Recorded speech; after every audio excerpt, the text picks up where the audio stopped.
They said no man alive could ride the wild stallion. A millionaire staked his pride and $1 million on that belief. Seasoned riders broke bones trying. But then, out of the dust, came a barefoot orphan with nothing but courage and a whisper. What happened next shocked an entire state, sparked a courtroom battle, and proved that freedom can never be bought. It must be chosen.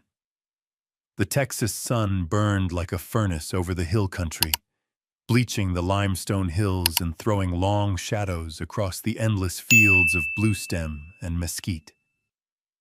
The Whitmore Ranch rose from the land like a monument to pride.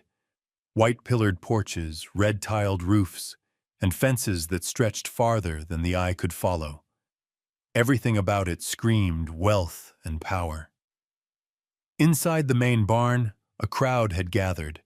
Wealthy ranchers in crisp hats, oil men with whiskey in hand, and seasoned cowboys who had drifted in just to see the spectacle. They all whispered the same name, half in awe, half in mockery. Midnight Storm.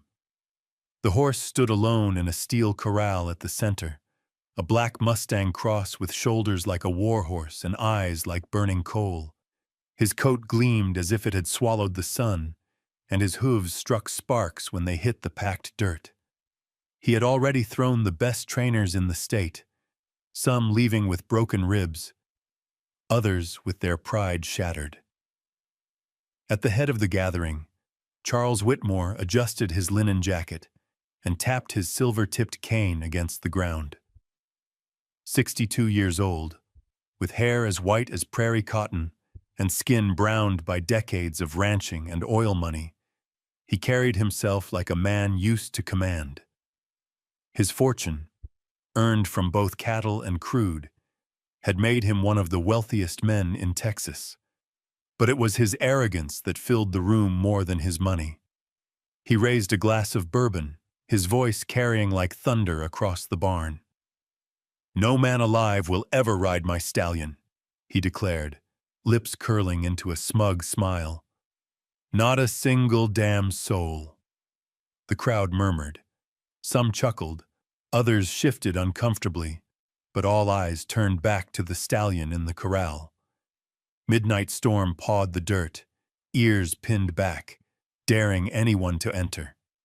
Whitmore went on, savoring the moment. "I'll make it interesting," he said, letting the bourbon catch the light. $1 million, cash, to the man who lasts 3 minutes on his back. A hush fell over the room before erupting into chatter. $1 million, enough to buy a ranch, enough to start an empire. The offer spread like wildfire, and already men whispered about who would dare take it. A cowboy in a dust-stained hat spat on the ground. 3 minutes? Hell, I wouldn't last 3 seconds. Another, a trainer who had tried and failed weeks earlier, muttered, "That horse ain't meant for riding. He's the devil dressed in black." But Whitmore only smiled wider, soaking in the fear and fascination that his wager created. Pride burned in his chest. To him, the horse was not a beast to be understood. It was a trophy, a challenge, a way to prove that nothing in this world stood beyond his command. From the corral, Midnight Storm snorted, the sound sharp as a whip crack. His nostrils flared, breath steaming in the hot air. The muscles along his flanks quivered with tension, as if he could feel the arrogance in the voices around him and rejected it outright. The crowd stepped back from the rail instinctively, though no gate had been opened. Whitmore's foreman, a wiry man named Cole Brandt, leaned close to his boss. "Sir, you sure about this? You're inviting half the state to take a crack at him. Someone might—" "No one will," Whitmore cut him off, his eyes glinting cold steel. "And if by some miracle they do, I'll have my entertainment. Either way, I win." The words carried the finality of a sentence. Around them, the smell of horse sweat and hay hung heavy, mixing with the sweet burn of bourbon. Outside, cicadas screamed in the oaks. Inside, the bet had been cast like a gauntlet thrown to the dirt. Men scribbled their names, promising to return with their best riders. Some laughed about the money, others cursed Whitmore under their breath. But no one doubted that the challenge would draw crowds from far beyond the hill country. Whitmore drained his glass and set it down with a sharp clink. His gaze returned to the horse, who stared back, unblinking, unbowed. For the briefest moment, something flickered in Whitmore's chest. Not fear, but the sting of being challenged by a creature he could not bend. He turned away, refusing to give it weight. To him, this was sport, nothing more. "To all of you," he said, lifting his cane toward the corral, "remember this day. Midnight Storm will break every last one of you, and when he does, I'll remind you what real power looks like." The barn erupted in voices. Bets placed, whiskey poured, challenges made. But above it all lingered the sharp crack of a hoof against steel, a sound like defiance itself echoing in the Texas heat. And though none of them knew it yet, beyond the ranch fences, beyond the limestone ridges and sunburnt fields, a boy who owned nothing but his courage was about to change everything. The morning heat had already begun to rise over the low streets of East Austin. Dust hung in the air, stirred by old pickups rattling down cracked asphalt, and the smell of frying bacon drifted from diners that served working men before the day grew unbearable. In a small boarding stable on the edge of town, hidden behind a rusting chain-link fence, a boy worked with the quiet determination of someone twice his age. Ethan Miller was 13, though the hollow look in his dark eyes made him seem older. His father had been a cowboy who rode rodeos when times were good and broke horses for cash when times weren't. Years ago, an accident during a bronc ride had taken him away, leaving Ethan alone with memories that felt more like dreams now. His mother had passed when he was a child. The details were blurry, softened by time and silence. What Ethan had left were calluses on his hands from mucking out stalls, a bed in the loft of the stable that smelled of hay and mildew, and a handful of words from his father that rang in his head every time he touched a horse. "A horse isn't owned, son.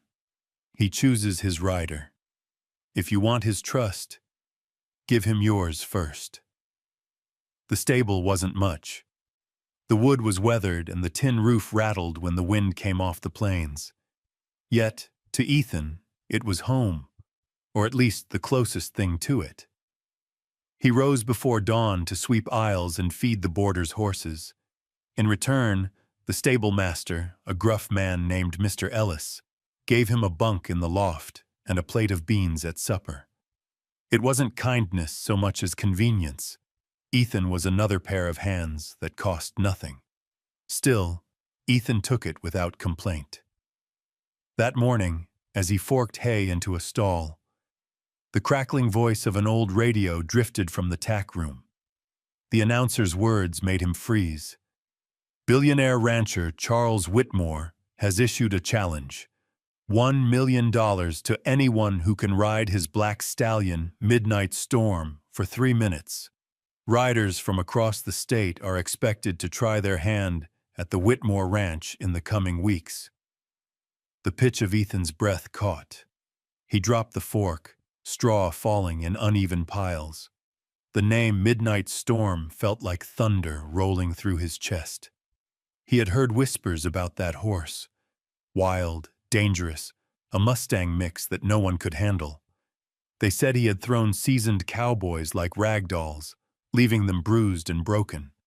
But Ethan wasn't thinking about the $1 million. The thought barely registered. What filled him instead was a sharp ache that somehow sounded like his father's voice. "Somewhere out there is a horse that will understand you. Find him, and you'll never be alone." The radio faded under the scrape of boots on concrete. Mr. Ellis appeared in the doorway, wiping his hands with a rag. "You hear that foolishness? Damn, Whitmore's turned a horse into a sideshow." Ethan kept his eyes lowered. "What kind of horse is he?" "A devil, that's what," Ellis muttered. "Jet black, Mustang blood, strong enough to tear through a fence if he wanted. Whitmore's been trying to break him for months, and the bastard still fights like the day he was caught. But you don't need to be thinking on it, boy. That's not for folks like us." Ethan nodded, though the words slipped past him.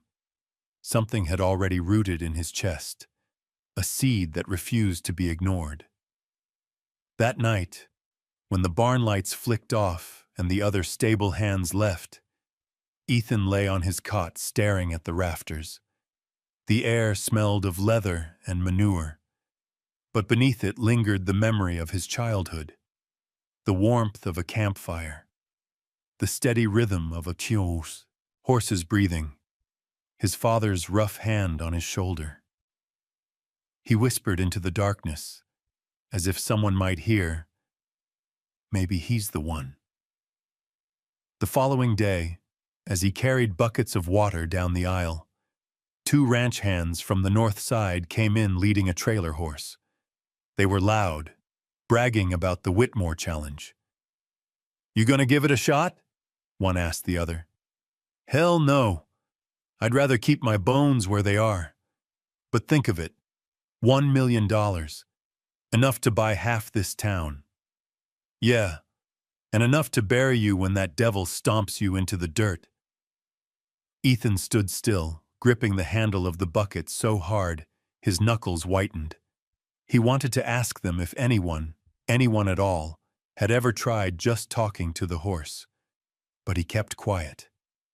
That evening, as twilight poured gold across the sky, Ethan climbed the fence behind the stable and sat staring westward.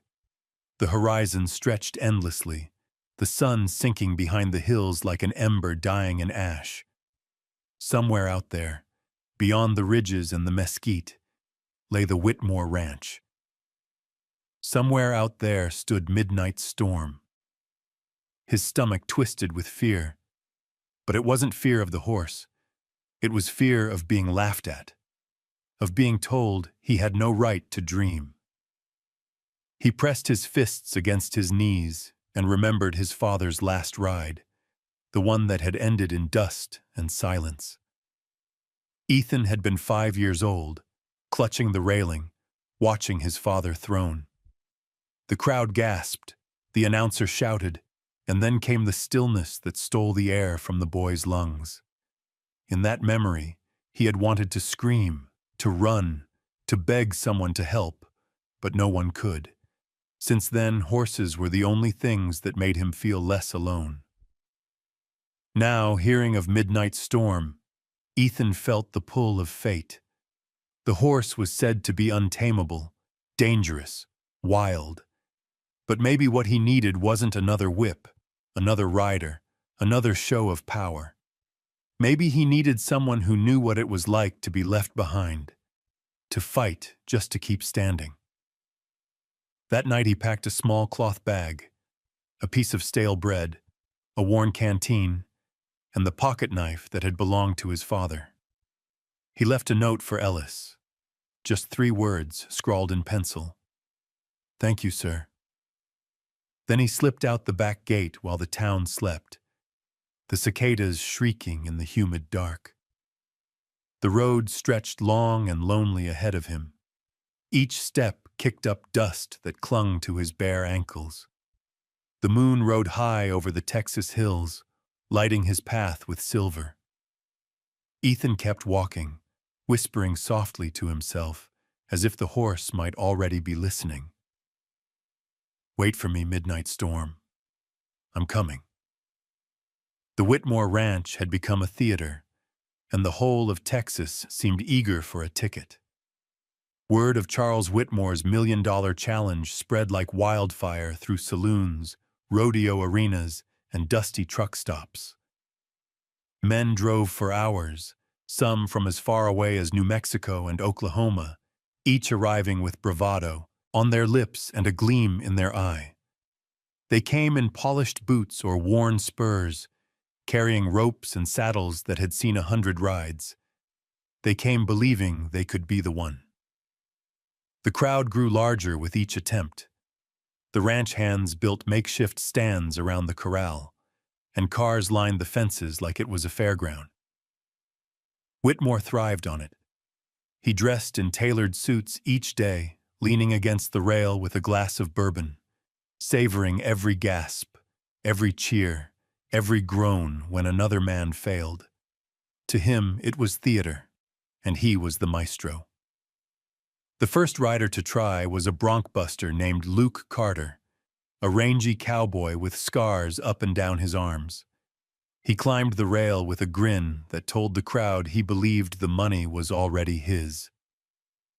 Midnight Storm stood in the middle of the corral, ears pinned, eyes glowing like coals. When the gate opened, Luke swung into the saddle with the ease of experience. For half a heartbeat, there was silence. Then the storm broke loose.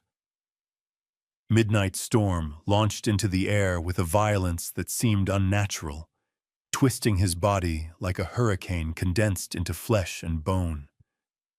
Dust exploded under his hooves. Luke barely had time to shout before he was airborne, crashing into the dirt so hard the breath left his lungs in a sickening wheeze. The crowd roared, half in awe, half in horror. Luke staggered up, clutching his side, and limped from the arena without looking back. Whitmore smirked, raising his glass. Next! Over the next days, more came. A rodeo champion from San Antonio, a trainer from Oklahoma who claimed to have broken wild mustangs by the dozen, even a rancher's son whose family fortune rivaled Whitmore's. They all swaggered into the corral, and they all fell.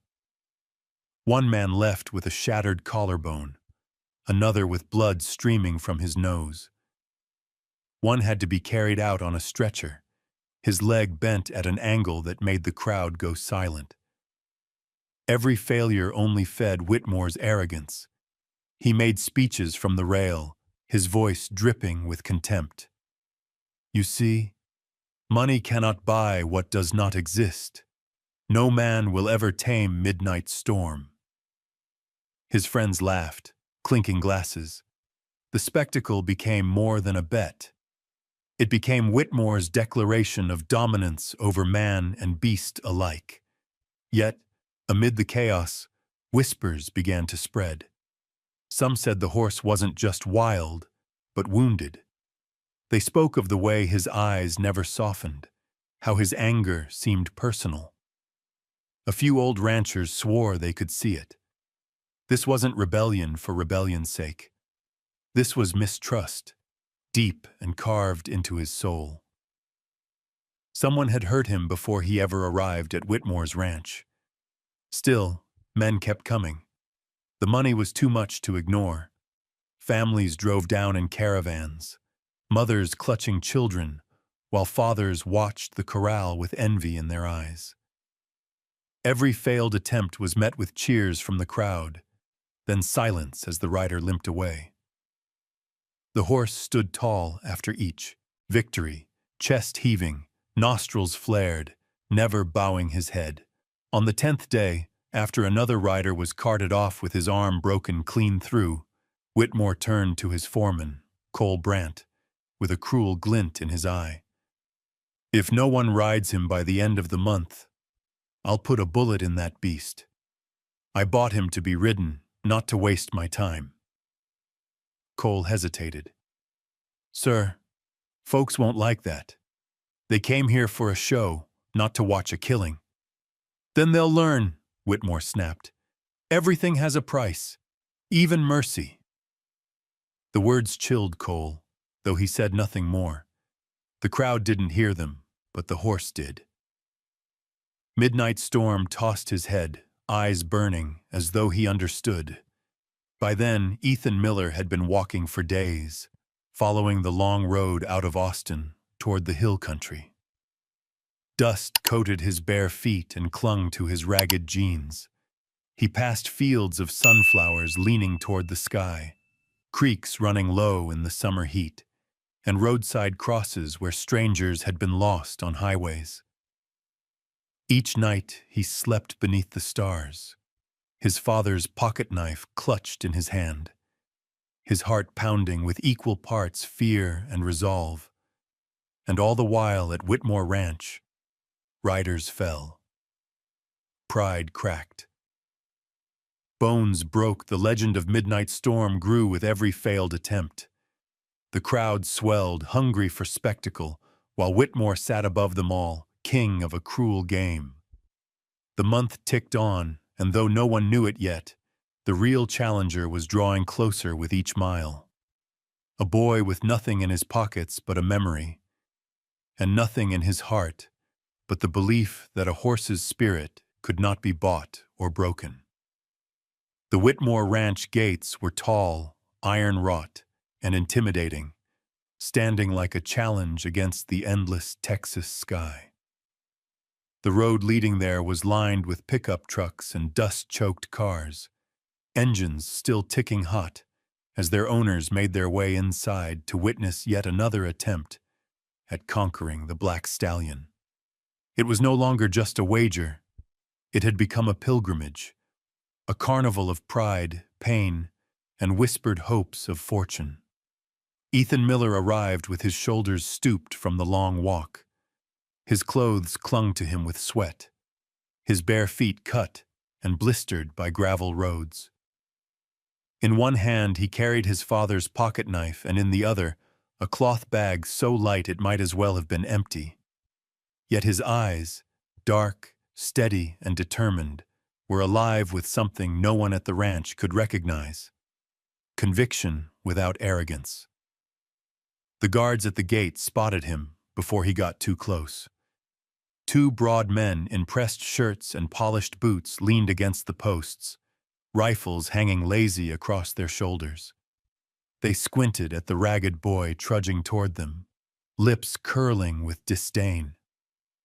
"Hey, kid," one of them barked, spitting into the dust. "This ain't no orphanage. Turn around." Ethan swallowed, tightening his grip on the strap of his belt. "I came to see Mr. Whitmore." The men laughed, a sharp sound that carried across the hot air.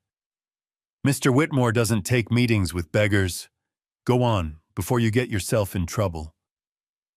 "I didn't come to beg," Ethan replied, his voice steadier than he felt. "I came to ride the horse." The laughter grew louder. One of the guards slapped his thigh, shaking his head in disbelief. "Listen to him. Ride Midnight Storm? Kid, men twice your size can't last a heartbeat in that corral.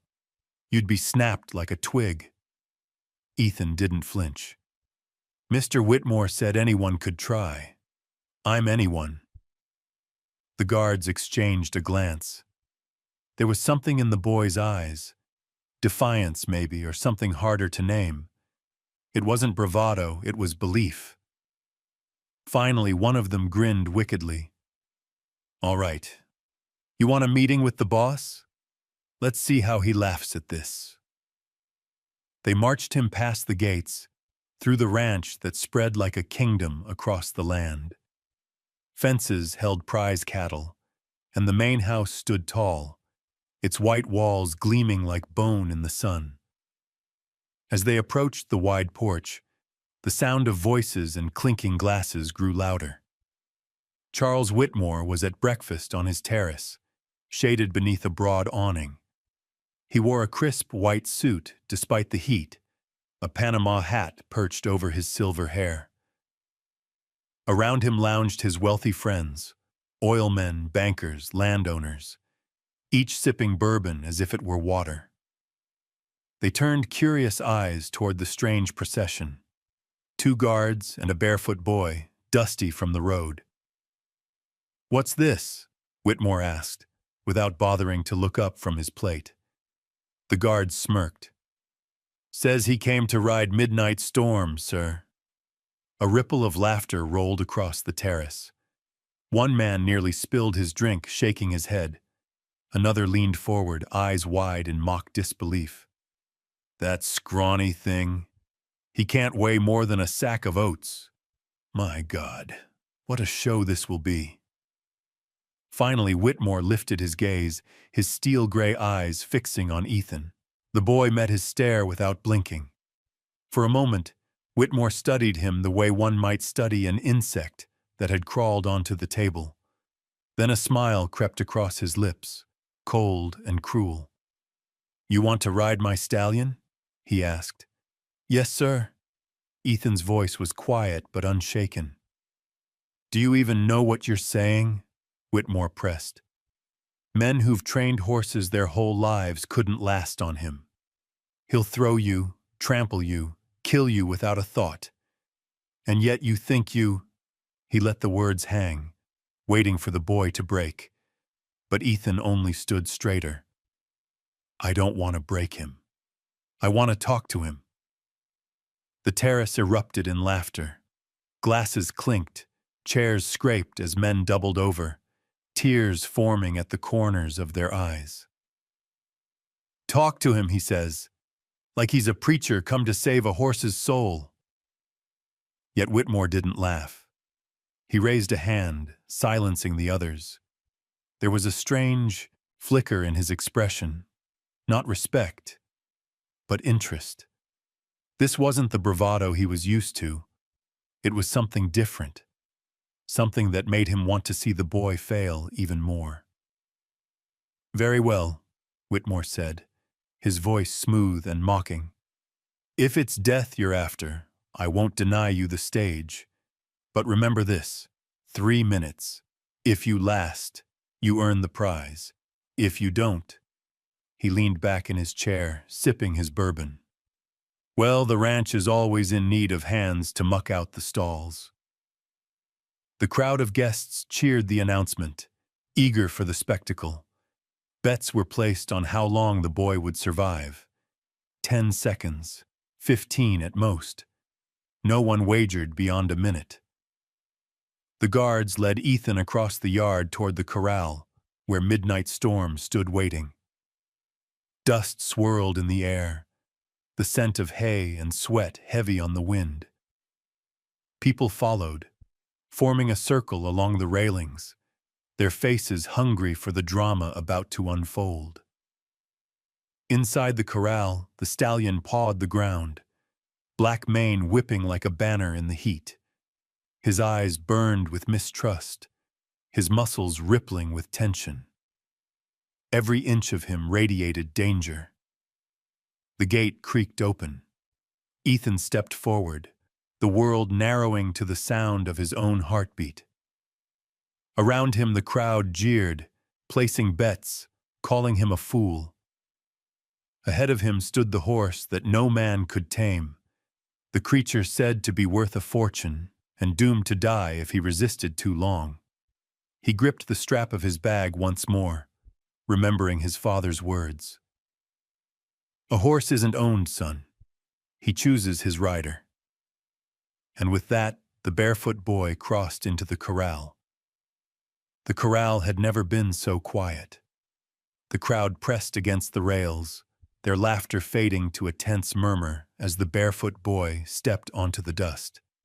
Ethan's figure was small against the vast black shape of Midnight Storm, but there was something in the way he carried himself, straight-backed, steady-eyed, that unsettled even the most jaded spectators.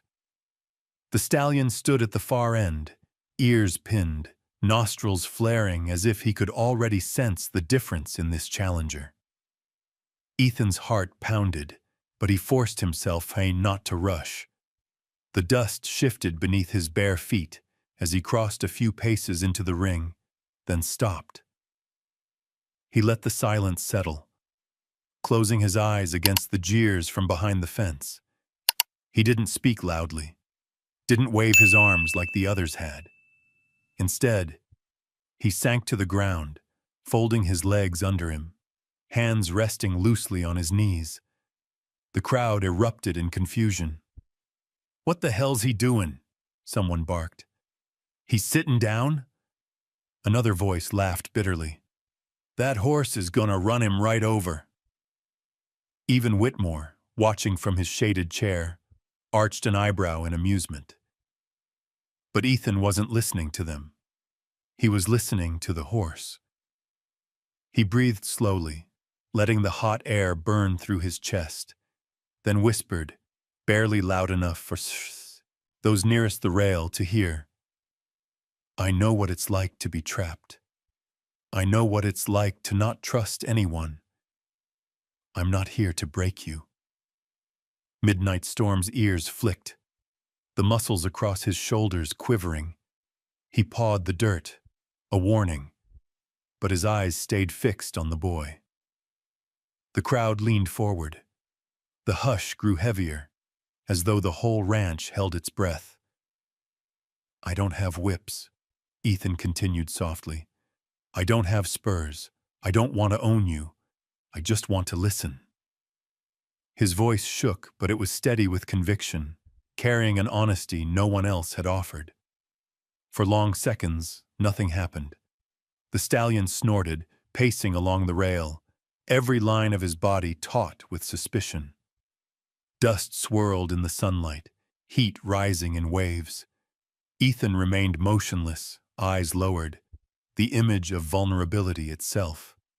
He had placed himself in the most dangerous position, on the ground, defenseless, with 1,000 pounds of muscle and rage watching him. Then, slowly, Midnight Storm's gait changed. The stamping lessened, the arcs of his pacing curved closer. His ear paws twitched forward, then back, indecisive, until finally he stopped and tossed his head with a grunt. The crowd gasped as the stallion took a step toward the boy. Then another. A woman covered her mouth with her hand. A rancher muttered, "No damn way." Ethan opened his palm and held it out, not reaching, not pushing, just offering. His heart hammered so loudly he could barely hear his own breath. Midnight Storm lowered his head, nostrils flaring as he tested the air between them. The moment stretched like eternity. Then the horse's muzzle brushed the boy's hand. The sound that followed was not a cheer at first. It was a collective gasp, a disbelieving silence broken only by the shuffle of boots against the fence. Then voices erupted, shouting, swearing, calling it a trick, a miracle. Some applauded wildly, others simply stared, unable to reconcile what they were seeing with everything they believed about the stallion. Ethan lifted his eyes, meeting the horse's gaze. For a moment, they were two wounded souls recognizing one another. He whispered again, "Thank you." From his seat, Whitmore's face hardened. The smile that had curled on his lips earlier was gone, replaced by a tight, seething glare. He had expected a spectacle, yes, but not this. Not humility unraveling his prize animal's fury. His grip on the glass of bourbon tightened until the crystal nearly cracked. Midnight Storm gave a short, sharp snort, but he didn't pull away. Ethan rose slowly to his feet, keeping one hand near the stallion's neck. The boy moved like water, gentle, patient, never forcing the moment. Dust clung to his sweat-soaked shirt. The sun blistered his skin, yet he stood calm as the great black horse allowed him closer still. The crowd's noise faded to a distant hum. To those watching, time seemed suspended.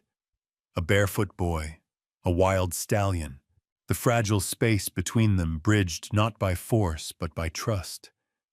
It was the stillness before the storm, the quiet revelation that shattered every assumption the world had made about Midnight Storm. And when the boy finally laid his hand against the horse's neck, stroking the hot, trembling muscle beneath the glossy black coat, a murmur ran through the crowd that sounded almost like awe. The air inside the corral grew heavy. a charged silence broken only by the low, uneven breaths of the stallion. Ethan stood close enough now to feel the warmth radiating from Midnight Storm's flank, his fingers brushing the black mane that rippled in the breeze. For an instant, he thought the horse would lunge, rear, and send him into the dirt like every man before. Instead, Midnight Storm stood, trembling but still, as if weighing the boy's sincerity. The crowd was restless. Some jeered, urging the horse to throw him, while others, against their own will, found themselves hoping the fragile connection would hold. Whitmore's friends laughed nervously, muttering excuses about tricks or hidden training, anything to dismiss what they saw with their own eyes. But there was no trick, just a boy and a horse suspended in an unlikely moment of trust. Ethan leaned closer, whispering into the stallion's ear, "I don't want to hurt you. I just want to ride with you, not on you." His hand stroked the horse's neck, gentle and deliberate. The stallion shivered, muscles rippling under his coat, then exhaled a long, low breath. Gathering his courage, Ethan placed a foot against the side rail of the corral, then shifted, gripping the horse's mane with both hands. The crowd gasped as he swung his leg over the animal's broad back, sliding onto him bareback. No saddle, no reins, nothing but the trembling bond between them. For one terrifying heartbeat, Midnight Storm froze. His ears flicked back, hooves stomping against the ground. A deep grunt rose from his chest. The crowd braced, expecting the explosion. But the stallion did not buck. He did not rear. Instead, he shifted into motion, walking stiffly at first, then pacing the circle of the corral with the boy balanced lightly on his back. The sight was surreal. A child, dirty and barefoot, riding the most feared horse in Texas as though they had known each other all their lives. The silence of the crowd broke into uproar. Some shouted disbelief, others cheered wildly, and a few cursed under their breath, tearing up losing bets. But the boy heard none of it. He leaned forward, pressing his cheek against the stallion's mane, whispering words meant for no ears but the horse's. Whitmore rose from his chair, his face pale beneath the brim of his hat. His glass of bourbon slipped from his hand, shattering on the porch beside him. He had expected a child's broken body, a crowd entertained by cruelty. Instead, before him was a miracle, and with it the humiliation of seeing his prized beast yield to someone he considered worthless. 3 minutes! A voice from the crowd shouted. Another voice echoed, "It's been 3!" Ethan guided nothing, demanded nothing. Midnight Storm simply carried him, each stride slower, more assured, until the rhythm of hooves in the dirt seemed like the heartbeat of something ancient. The stallion's head dipped, his ears no longer pinned back, but flicking softly, listening to the boy's murmured words. At the sound of the time called, the corral erupted into chaos. Cheers thundered, boots stomped against wood, and even hardened ranchers wiped at their eyes in disbelief. The barefoot boy had done what no champion, no millionaire, no legend of the rodeo had managed. He had ridden the unrideable. Ethan slid down from the stallion's back with quiet grace, landing in the dust. He turned to face Whitmore, sweat streaking his face, his shirt clinging to his thin frame. Midnight Storm stayed beside him, the tip of his muzzle brushing against the boy's shoulder, like a companion rather than a beast subdued. "I don't want your money," Ethan said, his voice carrying across the hush that fell when he spoke. "I only want him to be free. If you let me, I'll give him the life he deserves." Gasps rippled through the spectators. Some cursed under their breath. One of Whitmore's guests spat in disbelief. To reject $1 million, especially for a boy who had nothing, seemed insane. But Ethan's eyes never wavered from Whitmore's, filled not with defiance but with conviction. Whitmore's jaw clenched, his pride boiling.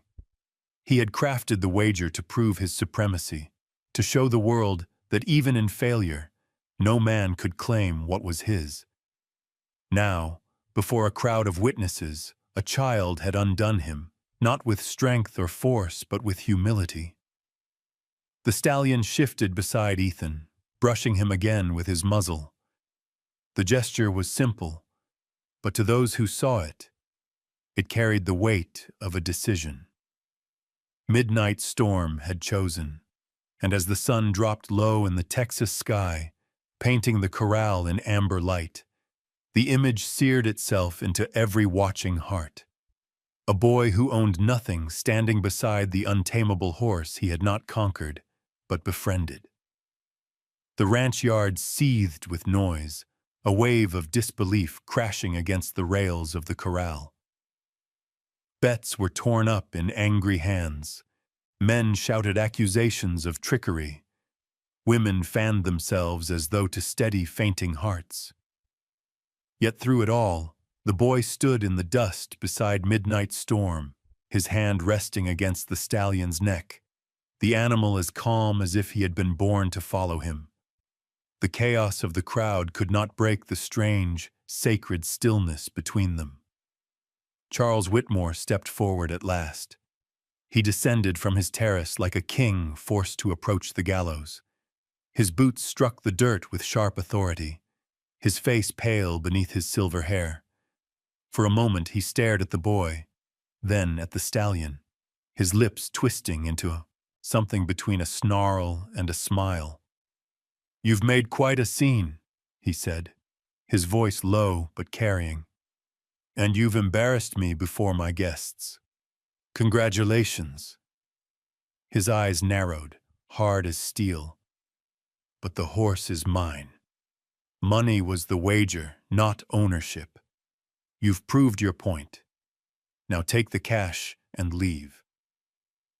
A murmur rolled through the crowd. Many nodded. Surely the boy would accept. $1 million was salvation. But Ethan's gaze did not falter. "I don't want your money," he said simply. His voice was soft but clear, slicing through the roar around him. "I want him. Midnight Storm has chosen me. That's the only reward I came for." The gasps were louder this time, shocked laughter spilling from the terrace. "The boy's insane," someone muttered. "Rejecting $1 million?" Others whispered that maybe it was a trick, a ploy to win sympathy. But Ethan's face betrayed nothing but quiet resolve. Whitmore's smile vanished. "You dare stand on my land and tell me what's mine?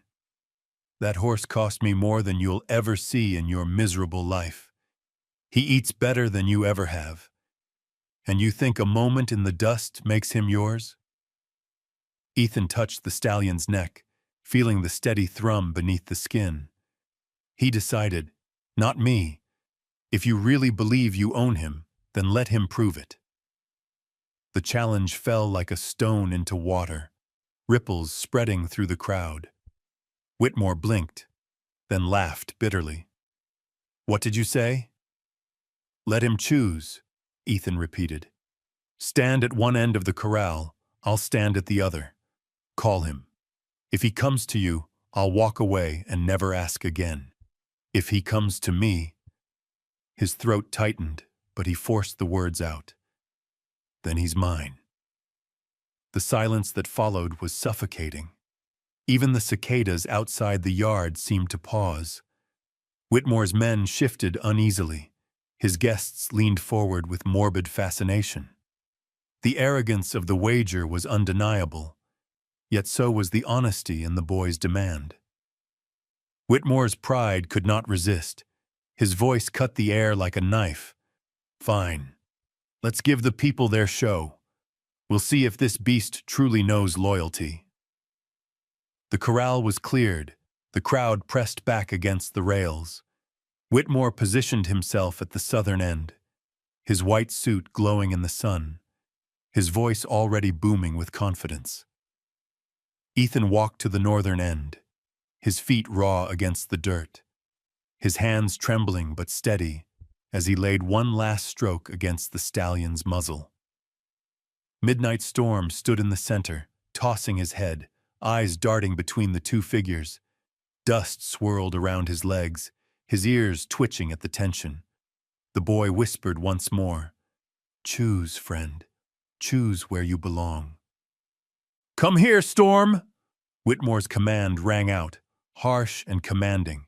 He smacked his gloved hand against his thigh, his tone the same he used with men he considered beneath him. "Come, boy!"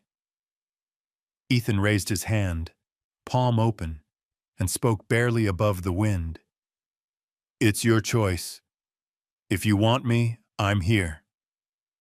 His words trembled with vulnerability, but they carried the weight of trust.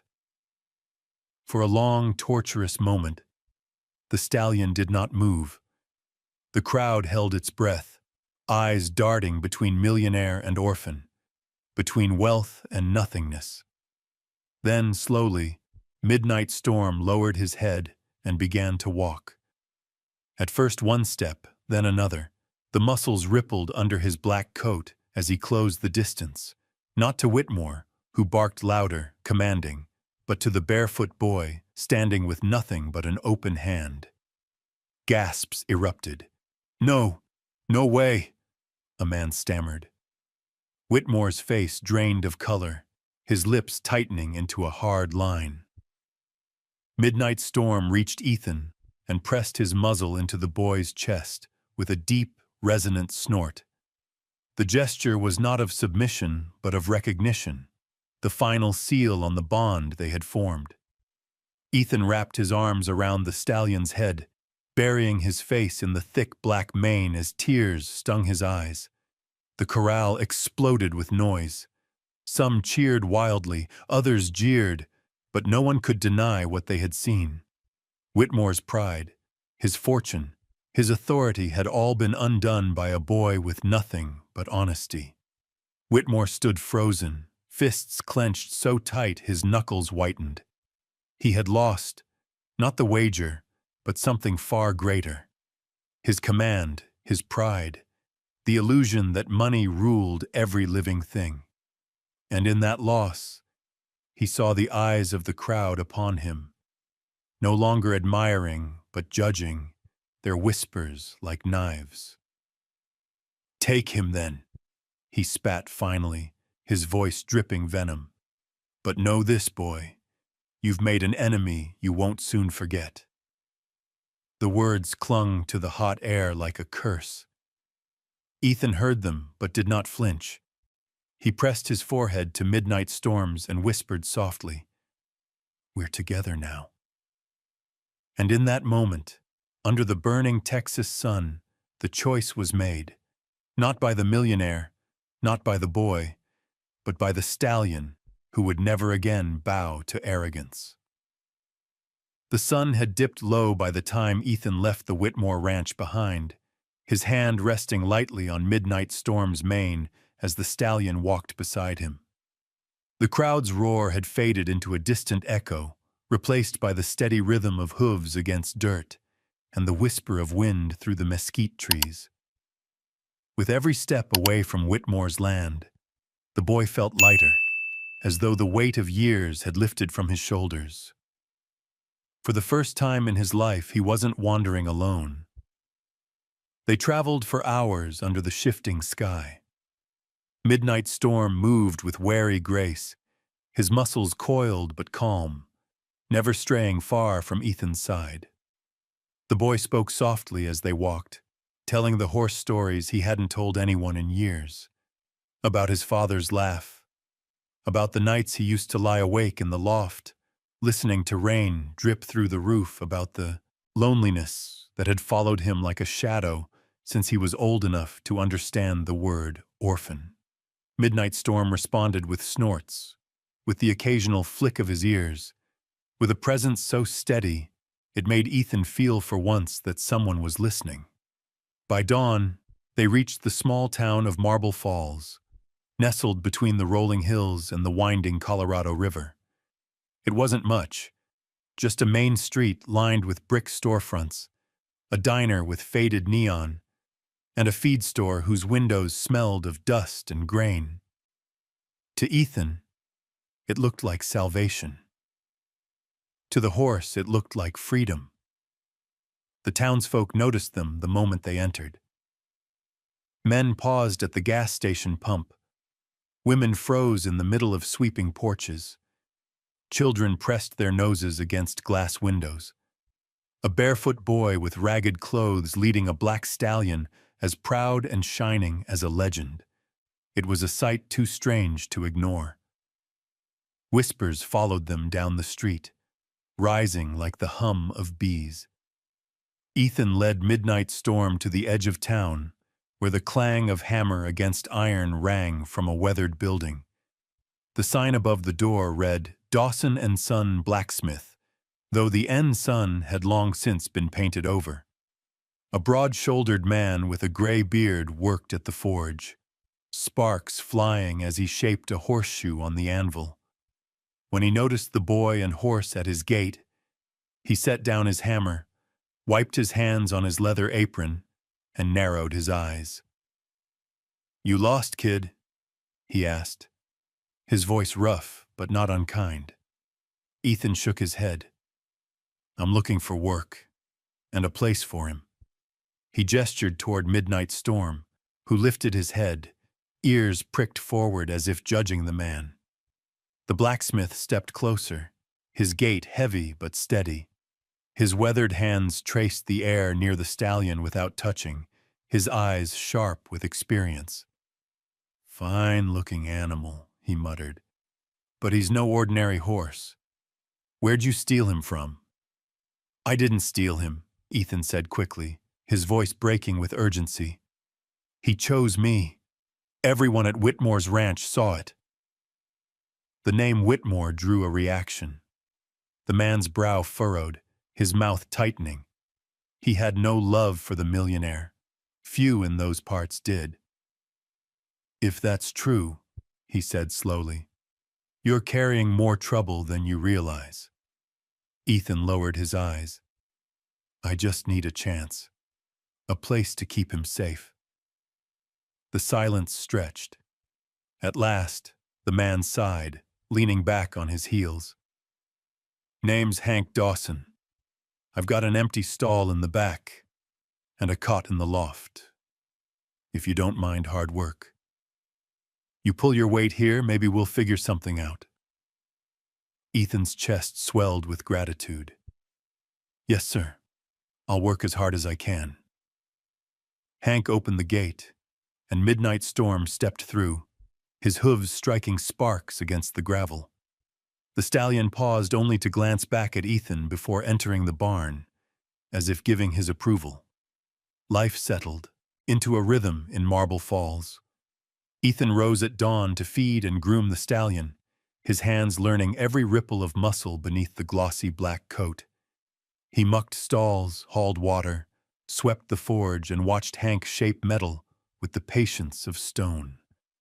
In the evenings, when the work was done, he sat outside the barn stroking Midnight Storm's mane as the Texas sky turned crimson and the first stars began to shine. The townsfolk remained curious.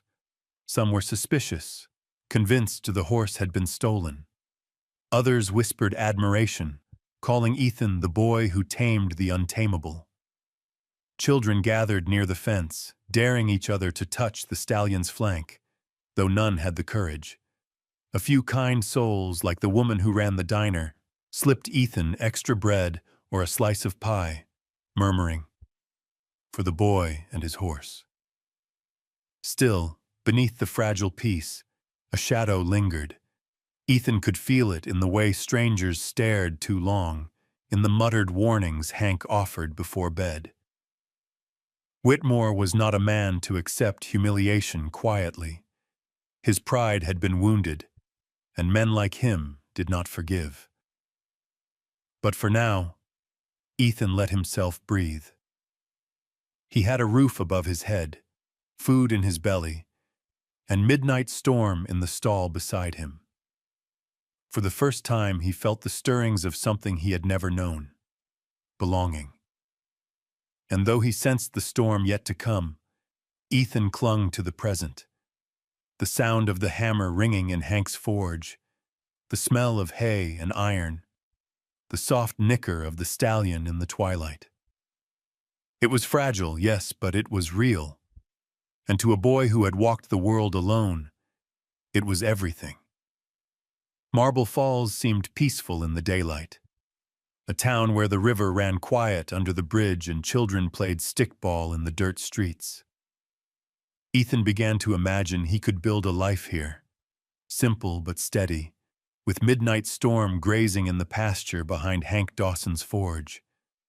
Each day, his bond with the stallion deepened. The horse no longer pinned his ears at every sound, no longer shied from the touch of others when Ethan was near. Together they walked along the riverbank, the black coat of the Mustang glistening in the Texas sun. And for the first time in years, Ethan smiled without forcing it. But peace is never free when pride has been wounded. Charles Whitmore's humiliation festered like a wound that would not heal. At his estate, he brooded over bourbon, replaying the moment when the stallion had walked away from him in front of 100 witnesses. He had money, land, and men at his command, but all of it felt hollow compared to the image of a barefoot boy stealing his glory. That night, he summoned his foreman Cole Brandt and a handful of trusted hands. "Find the horse," Whitmore ordered, his voice cold. "Bring him back. I don't care what you do with the boy." Cole hesitated, but the glint in Whitmore's eyes left no room for argument. Soon after, a black truck rolled out under the cover of darkness, carrying men who smelled of whiskey and violence. Ethan awoke in the small cot above the forge to the sound of hoofbeats and a sharp clang against the barn door. His heart leapt into his throat.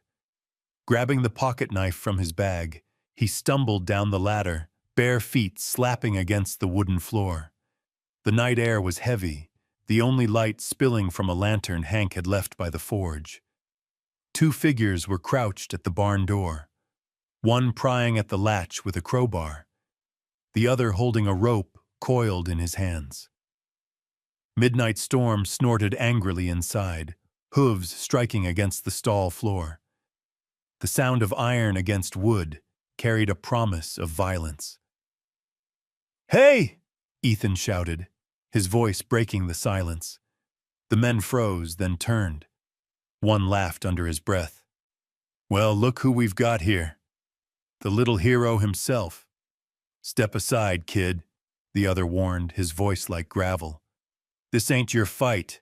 We just came for the horse." "You're not taking him," Ethan said, holding the knife in trembling hands. His chest heaved, fear surging, but his body did not move from the door. "You'll have to go through me first." The taller man stepped forward, swinging the crowbar onto his shoulder. "That can be arranged."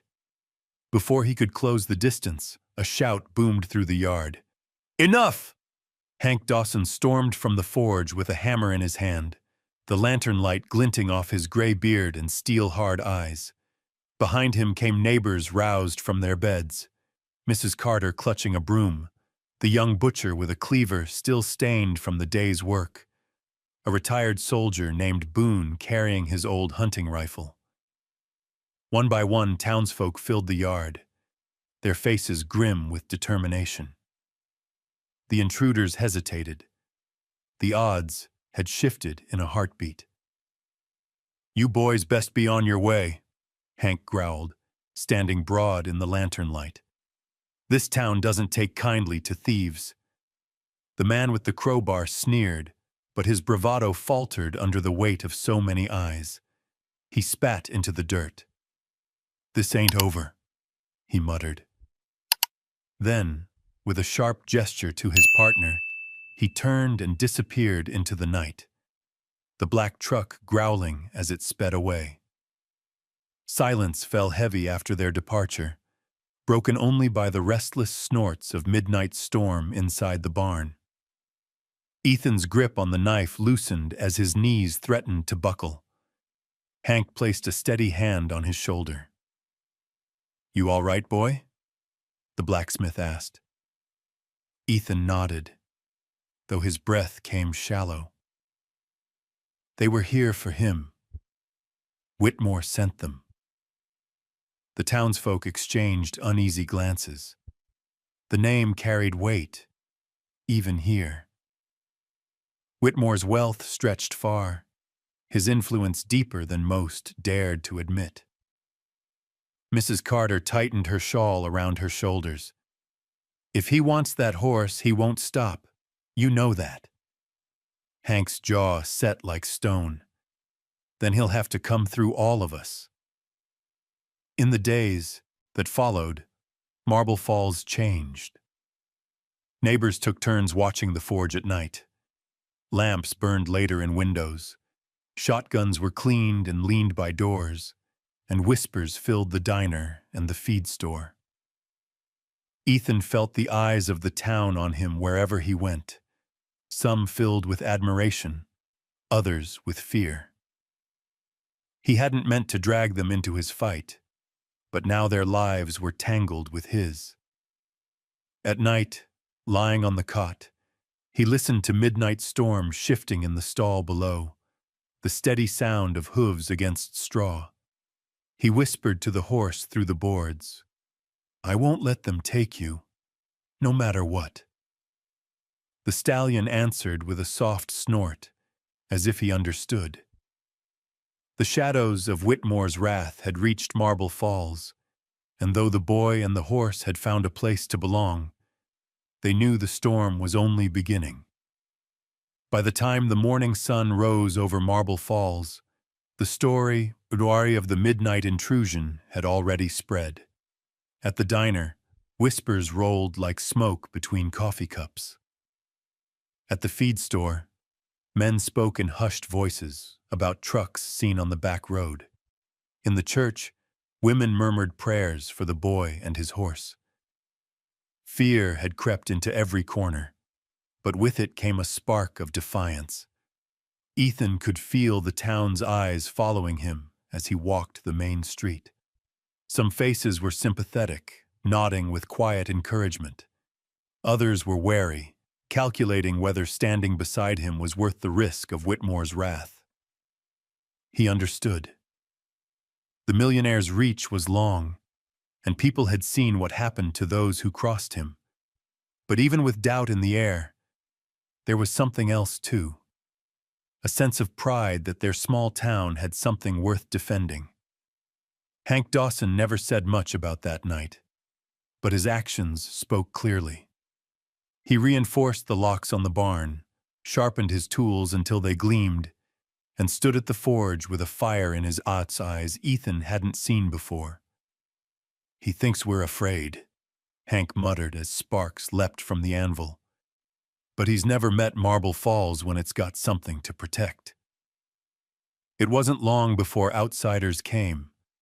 Reporters first, drawn by rumors of a boy who had done the impossible. They spilled from their cars with notebooks and cameras, chasing Ethan down the street, shouting questions about midnight storm. Ethan tried to ignore them, ducking behind Hank's broad frame, but they followed, relentless. Then came Sarah Collins, a young journalist from the Dallas Morning News. Unlike the others, she didn't push or shout. She approached the forge quietly, her notepad tucked under her arm, and introduced herself with a calm smile. "I'm here to tell the truth," she said, her eyes steady on Ethan. "And the truth is, people need to hear your story." Ethan hesitated. "What good will it do?" Whitmore will just get angrier. Maybe, Sarah admitted. But if enough people are watching, it'll be harder for him to crush you in the dark. Hank nodded in agreement. Light's the only thing that scares men like him. So Ethan told her, halting at first, then with growing confidence. He spoke of his father's lessons, of the long walk from Austin, of the moment midnight storm had touched his hand for the first time. Sarah wrote every word, her pencil scratching across the page like it was racing the wind. When she finished, she knelt to look Ethan in the eye. "This isn't just about you," she said.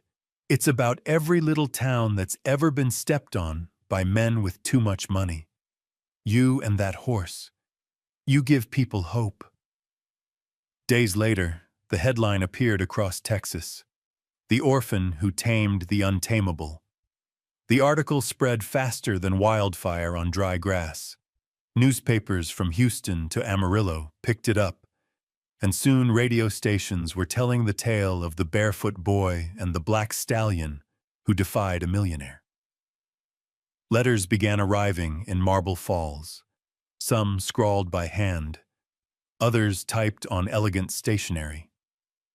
Strangers wrote to say they believed in Ethan, that he should hold on to the horse no matter what came. Some offered money, others prayers. The attention thrilled some in town and terrified others. The diner filled with arguments, men pounding fists on counters, women raising their voices. "We can't fight Whitmore," one man warned. "He'll bury this place." But others shot back. "Maybe it's time someone stood up to him. If a boy can, why can't we?" The weight of it pressed on Ethan's chest. He hadn't asked for any of this. He only wanted to protect Midnight Storm.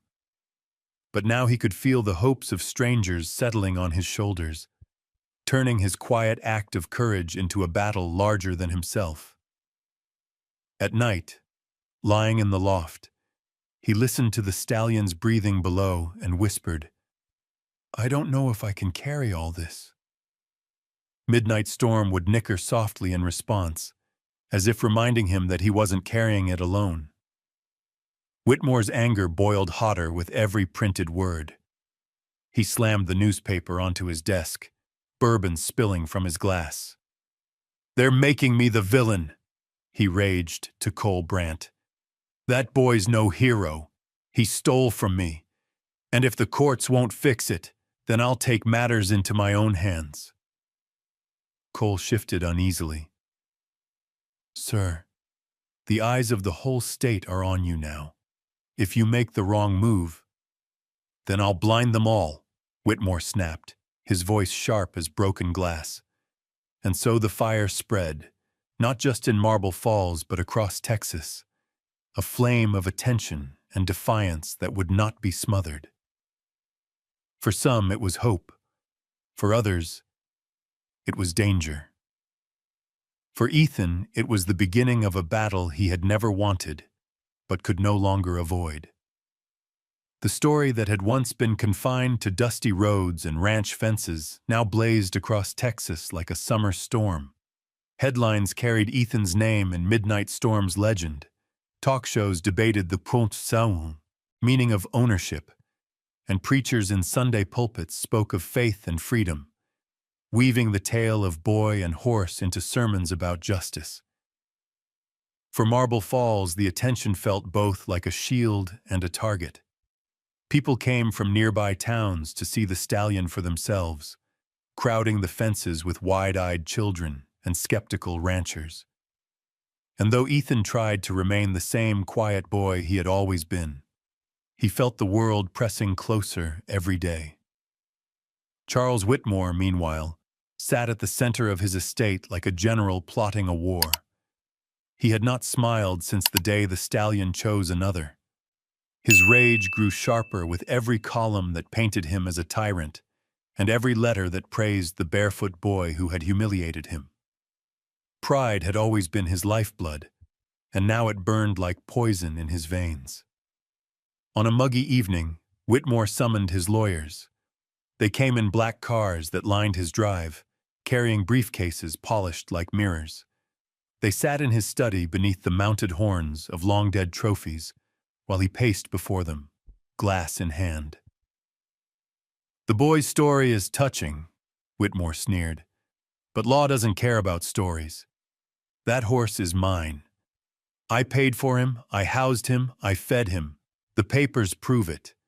I want you to bury this child under every statute you can find. If it takes 100 suits, then file them. If it takes a judge in my pocket, then buy him." The lead attorney, a man with slicked hair and a cold smile, nodded. "We'll start with a claim of theft. From there, we'll escalate to damages, trespassing, and endangerment. Even if he resists, the costs alone will ruin him." Whitmore downed the bourbon in his glass, the amber liquid catching firelight. "Good. Let him drown in debt before he ever tastes victory." News of the legal summons arrived in Marble Falls like a hammer strike. Hank Dawson was the first to read the envelope, his jaw tightening as he handed it to Ethan. The boy's hands shook as he unfolded the paper, the words blurring before his eyes. "Plaintiff, Charles Whitmore. Defendant, Ethan Miller." "They're saying you stole him," Hank said quietly. Ethan's throat closed. "But everyone knows he chose me." "Truth doesn't always matter in court," Hank replied grimly. "Whitmore's counting on that." The town gathered in the diner that night, voices rising in anger and worry. Some argued they couldn't stand against Whitmore's money. Others insisted they had to fight, that giving in would mean surrendering more than just a horse. Mrs. Carter slammed her hand on the counter. "That boy's done more for this town's spirit than any of us in years. We won't let Whitmore take him." But fear lingered. Farmers muttered about losing their land, shopkeepers about boycotts. Whitmore's shadow stretched long, and everyone knew it. Then Sarah Collins returned, her notebook tucked under her arm. "I'll help," she said, firmly. "I know lawyers who still care about justice. People are watching, more than you realize. If Whitmore thinks he can bully his way through, let's give him a fight he won't expect." Ethan looked around at the faces in the diner, the butcher, the preacher, Hank with his soot-stained hands, children peeking from behind aprons. His chest ached with the weight of their hopes and fears. "I don't know if I'm strong enough," he admitted. Hank put a steady hand on his shoulder. "Strength ain't about never being scared. It's about standing anyway. You've done it once. You can do it again." The days that followed became preparation. Hank drilled the boy in chores to keep his hands busy, while Sarah drove to Austin to meet with a young attorney she trusted. The town rallied, raising funds in jars left on counters, collecting signatures from witnesses who had seen the corral that day. Even those who doubted before the now understood. This fight was no longer just about a horse. It was about dignity, about whether a boy with nothing could stand against a man with everything. Whitmore, from his estate, watched with cold satisfaction. "Let them gather," he murmured to Cole Brandt. "It'll make their fall even sweeter. They don't know the power of paper and pen. They don't know what money can buy." But beneath his sneer, unease gnawed. The image of the stallion choosing the boy haunted him still, as vivid as the day it happened. Midnight Storm had not only defied him, he had humiliated him. And in that humiliation, Whitmore found no rest, so the stage shifted from dirt and railings to courtrooms and ink, from the roar of crowds to the silence of judges. Yet the stakes remained the same: a horse that refused to be broken, and a boy who dared to stand beside him. The courthouse in Austin stood tall and cold, its limestone walls weathered by decades of battles waged not with fists or guns, but with words and laws. On the morning of the trial, the steps leading up to the doors swarmed with people. Reporters adjusting their cameras, townsfolk from Marble Falls who had risen before dawn to support Ethan, and strangers drawn by the legend of a boy and a stallion. It felt less like a legal hearing and more like a trial of myth, with whispers running through the crowd. That's him. The boy who tamed the untamable. Ethan stood at the base of the steps, his worn shirt buttoned as neatly as he could manage, his father's pocket knife heavy in his pocket like an anchor. His knees trembled, but Hank Dawson's steady hand on his shoulder kept him from faltering. Midnight Storm, of course, couldn't enter, but Ethan imagined the stallion's dark eyes on him, lending him strength. Inside, the courtroom was a world of polished wood, tall windows, and silence sharp enough to cut. Whitmore sat at one table, his white suit immaculate, his expression carved from stone. Around him clustered a half-dozen lawyers in tailored suits, their briefcases spilling papers like weapons. Whitmore exuded confidence, nodding to the judge with the ease of a man who believed the system belonged to him. At the opposite table, Ethan sat beside Sarah Collins and the young attorney she had brought, Javier Torres, a man with a simple suit, weary eyes, and the calm of someone who had faced impossible odds before. Javier greeted Ethan with a reassuring nod. "We don't need to match his money," he whispered. "We just need the truth." The trial began with Whitmore's lawyers rising one after another, their voices smooth and commanding. They presented purchase records, bills of sale, documents stamped and signed. Midnight Storm, the lead attorney declared, was bought legally by Mr. Whitmore at auction. He is property, no different than land or cattle. The boy in question stole him, and in doing so endangered himself and others. The words fell heavy, echoing across the chamber. Some in the gallery nodded reluctantly. The law was clear, at least on paper. Whitmore leaned back in his chair, lips curling in triumph. Then Javier stood, his voice quiet at first but gaining strength. "No one denies the purchase. But what cannot be denied either is the wager Mr. Whitmore made before dozens of witnesses. He promised the horse would belong to whomever he accepted. He turned this into more than a contest. It was a contract, witnessed and agreed upon." The courtroom stirred. Murmurs rose from the gallery as Javier called the first witness, a ranch hand who had been at the corral. Then another, a woman from San Antonio who had traveled to see the famous challenge. One by one, they testified that they had seen the boy enter the ring, unarmed, and walk out not with conquest, but with a bond. Each voice chipped away at Whitmore's fortress of pride. The turning point came when Javier called an unexpected witness, Donnie Zamora, a landowner who had once counted himself among Whitmore's allies. He took the stand slowly, avoiding Whitmore's furious stare. "I was there," Zamora said, his voice trembling but steady. "I saw the horse walk past Whitmore, straight to the boy. And I heard Whitmore's words. He said if the horse chose him, then so be it. Well, the horse chose." A hush fell. Whitmore slammed his hand against the table. "Lies!" he roared, his composure cracking for the first time. "That animal is mine.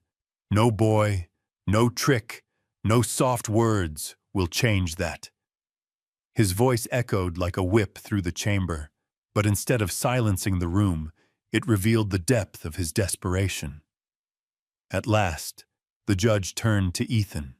"Son, why do you believe the horse belongs with you?" Ethan rose slowly, his small frame dwarfed by the room. He clutched the pocket knife in his palm, then lifted his eyes to meet the judge's. Because he chose me, he said softly. Not because I forced him, not because I bought him. He chose me. He's not just an animal locked in a chowthant stall. He's like me. He's been hurt, abandoned, and he doesn't trust easy. But he trusted me. If you send him back, you'll break him, and you'll break me too. His words were simple, almost childlike, yet they carried a weight that filled the room. For a long moment, no one spoke. Even the judge lowered his gaze, the silence thick as the Texas heat.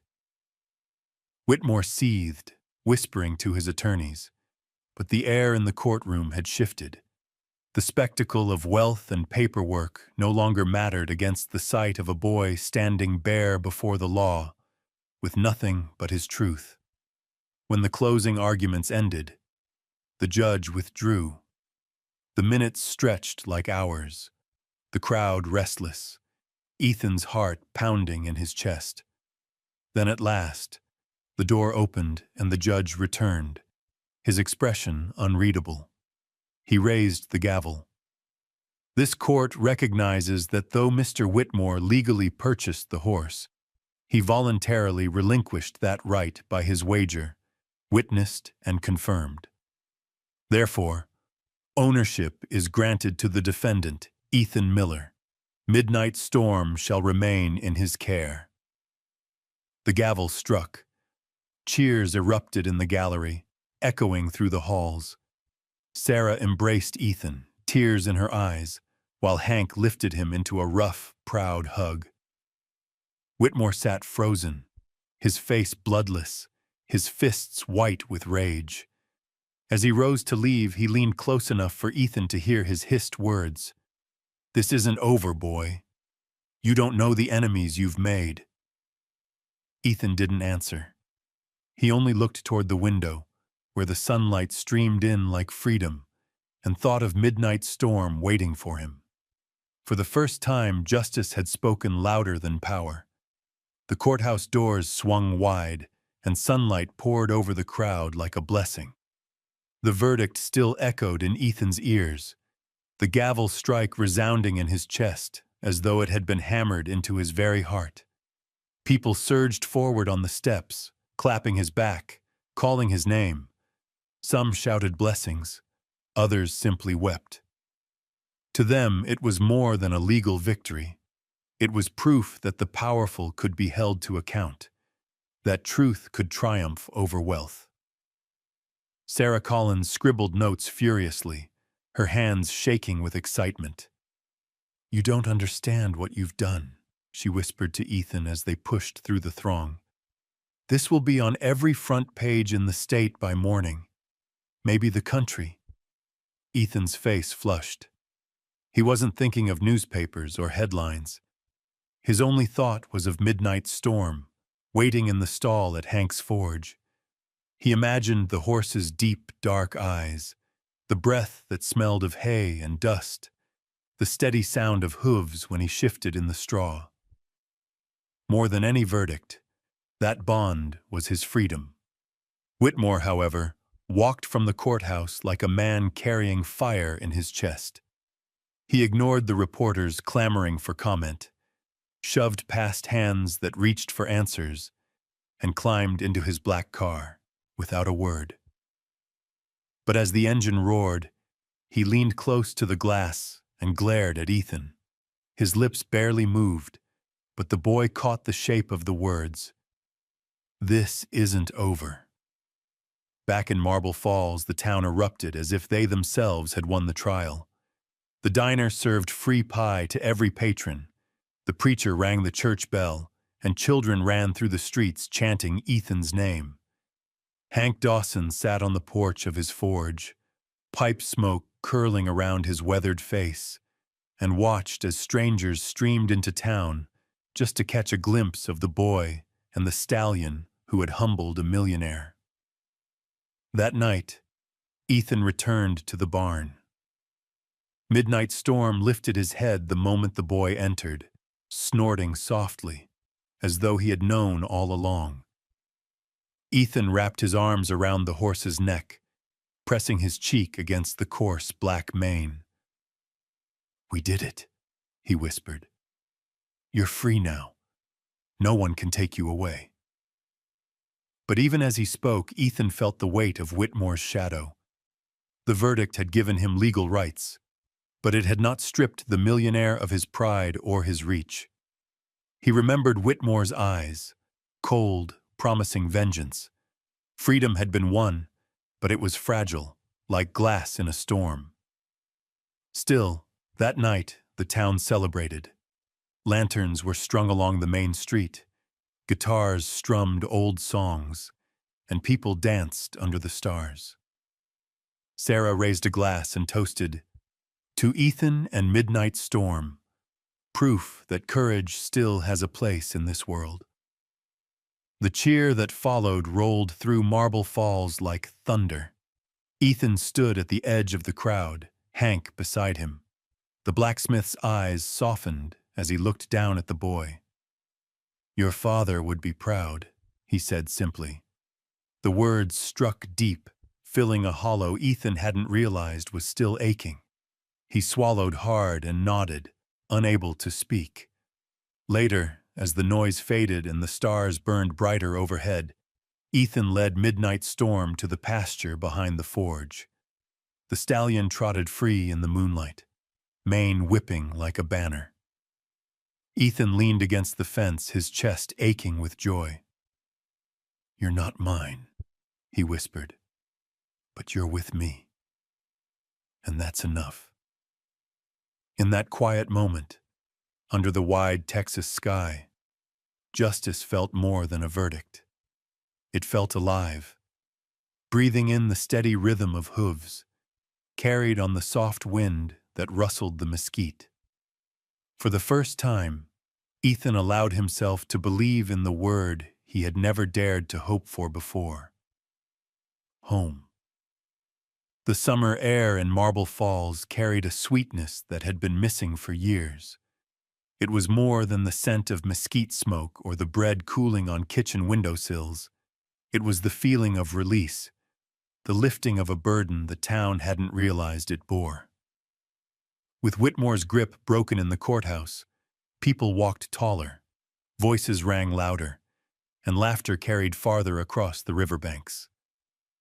The townsfolk decided there must be a celebration, not just for Ethan, but for themselves, for the spirit of defiance that had bound them together. Preparations began at dawn.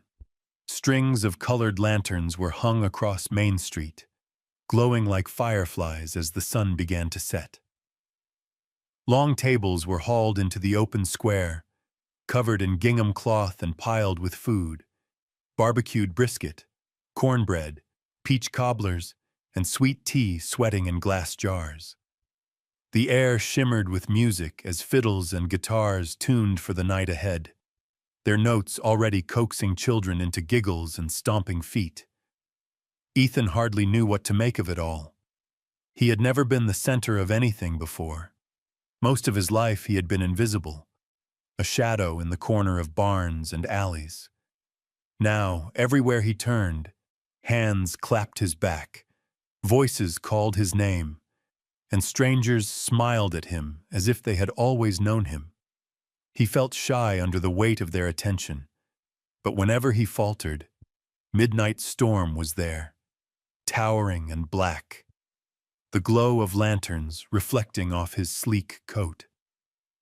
The stallion carried himself with quiet dignity, as if he knew the celebration was as much his as the boys'. Hank Dawson watched from the porch of the forge, his pipe clenched between his teeth, pride hidden beneath his gruff demeanor. He had helped raise the lanterns, hammered extra nails into the tables, and now he stood with arms crossed, surveying it all as though guarding it. When Ethan passed, Hank gave him a nod that said more than any words. "You belong here now." The festival swelled with life as darkness fell. Songs rang out, Old cowboy ballads that spoke of long trails and lost loves, mixed with hymns of gratitude. Boots stomped on the wooden planks of the square as couples danced, skirts twirling and hats tipping. Children darted between the tables, chasing each other with sparklers, their laughter lifting into the night sky. Sarah Collins moved through the crowd with her notebook, recording the sights and sounds, though more often than not she set it aside to join the dance, her face lit with genuine joy. She had chronicled the fight, the courtroom, the shadow of Whitmore's wrath, but tonight she wanted to capture hope. "This is what people need to remember," she told Ethan when they crossed paths. "Not just the struggle, but what comes after." Ethan smiled, though a weight lingered at the edges of his heart. He couldn't shake the memory of Whitmore's eyes as he hissed his threat outside the courthouse. Even now, as music and laughter wrapped around him, he felt the chill of that shadow. But when Midnight Storm nudged his shoulder, the boy drew strength again. He leaned against the stallion, whispering, "They can't take this from us. Not tonight." The townsfolk insisted Ethan join the dance, pulling him into the circle. At first awkward, he soon found himself laughing, his bare feet kicking up dust in rhythm with the fiddle. For a fleeting moment, he wasn't an orphan or a defendant or a symbol. He was simply a boy among people who had chosen to claim him as their own. As the night wore on, speeches began. The preacher raised his hands and thanked God for courage, for freedom, for the reminder that dignity had no price. Mrs. Carter declared Ethan the pride of Marble Falls, her voice cracking as she tried not to cry. Hank kept his words few, as always, but when he lifted his glass and said, "To the boy and the horse that made us remember who we are," the crowd erupted in cheers. The celebration lasted deep into the night, until the stars wheeled high above and the lanterns swayed in the warm breeze. Ethan slipped away to the edge of the square, where Midnight Storm waited, standing tall against the backdrop of the glowing town. He stroked the stallion's mane, his voice quiet. "This is home, Storm, for both of us." The stallion lowered his head, pressing his muzzle into the boy's chest with a soft snort. The sound was drowned by the music and laughter, but to Ethan it was louder than anything, the sound of belonging. And as Marble Falls sang and danced beneath the Texas sky, the boy and the horse stood together at the edge of the light, part of something greater than themselves, bound not by paper or law, but by choice and by love. The days after the festival carried a glow that lingered like the last embers of a fire. Marble Falls seemed transformed, its people walking lighter, laughing louder, no longer bent under the shadow of Charles Whitmore's reach. For Ethan, every sunrise felt like a gift he hadn't dared dream of before. He rose early, greeted Midnight Storm in the pasture, and carried buckets of water with a smile, his bare feet dusted with morning dew. For the first time in his life, he wasn't invisible. He was part of a place, stitched into its fabric by trust and by love. But the shadow of Whitmore had not vanished. The millionaire retreated into silence, nursing his humiliation in the dark halls of his estate. Rumors whispered through the state. Some said he had left Texas in shame. Others claimed he was plotting revenge. Ethan heard the murmurs, but he refused to let them poison the present. "We've won," he reminded himself, stroking the stallion's sleek black coat.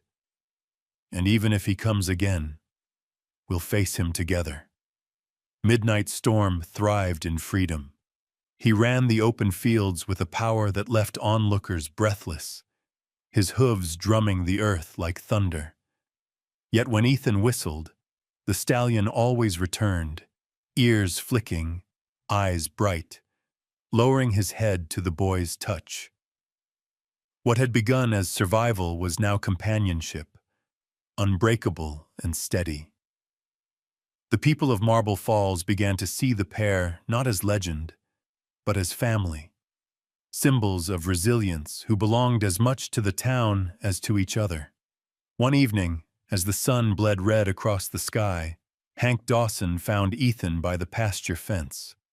The blacksmith's hands were blackened with soot, but his eyes were gentle. "You've given this town more than you know," he said. "But don't forget, you've given yourself something too. You've found a home." Ethan swallowed hard, his throat thick with emotion. Home. The word felt new, almost fragile, but when he looked at Hank, at the forge, at Midnight Storm grazing peacefully, he believed it. That night, Marble Falls gathered once more in the square, not for a trial or a fight, but simply to be together. Lanterns swung in the warm breeze, guitars strummed slow, aching ballads, and neighbors sat shoulder to shoulder, sharing stories. Sarah Collins returned, her notebook tucked away, choosing for once to set aside her pen. "The story's been written," she told Ethan. "Now it belongs to the people." When the music slowed and the crowd hushed, Ethan stepped forward, Midnight Storm at his side. "I don't know much about speeches," he admitted, his voice carrying softly into the night. "But I know this: freedom isn't something you buy or win in court. It's something you fight for every day, with courage, with kindness, with trust. Midnight Storm taught me that, and you all taught me that too." The square erupted in cheers, some wiping tears, others raising glasses. Ethan blushed, lowering his gaze, but when he glanced at Hank, he saw the old man's proud nod, and when he looked at Sarah, her smile assured him that his words had carried farther than he imagined. Later, when the town drifted back to their homes and the lanterns burned low, Ethan led Midnight Storm out beyond the edge of Marble Falls. The night was still, the stars vast and brilliant, the horizon stretching forever. He climbed onto the stallion's bare back, the familiar warmth steady beneath him.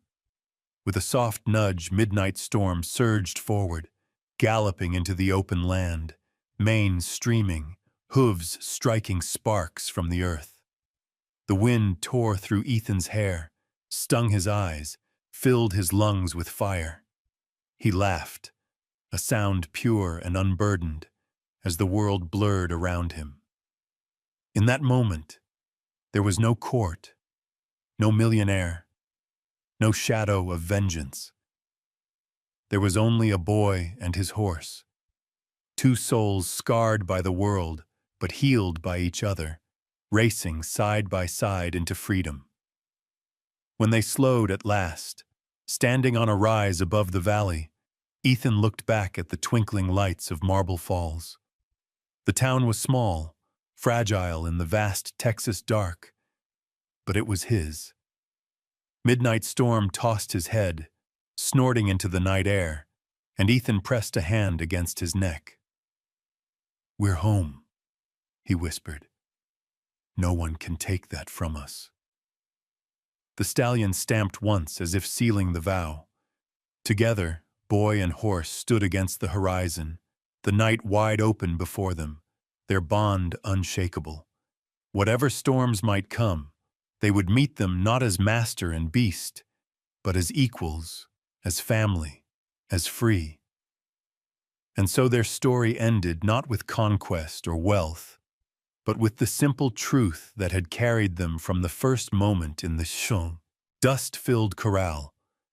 Freedom is not given by the powerful, nor bought with money. It is chosen, earned, and lived, one stride at a time, into the endless horizon. And now I want to hear from you. if you were in Ethan's shoes? Would you have taken the money or fought for freedom like he did? Type 1 if you'd choose freedom, or 0 if you'd walk away with the cash. Drop your answer in the comments, and don't forget to subscribe, because more powerful stories of courage, love, and the bond between humans and animals are coming your way.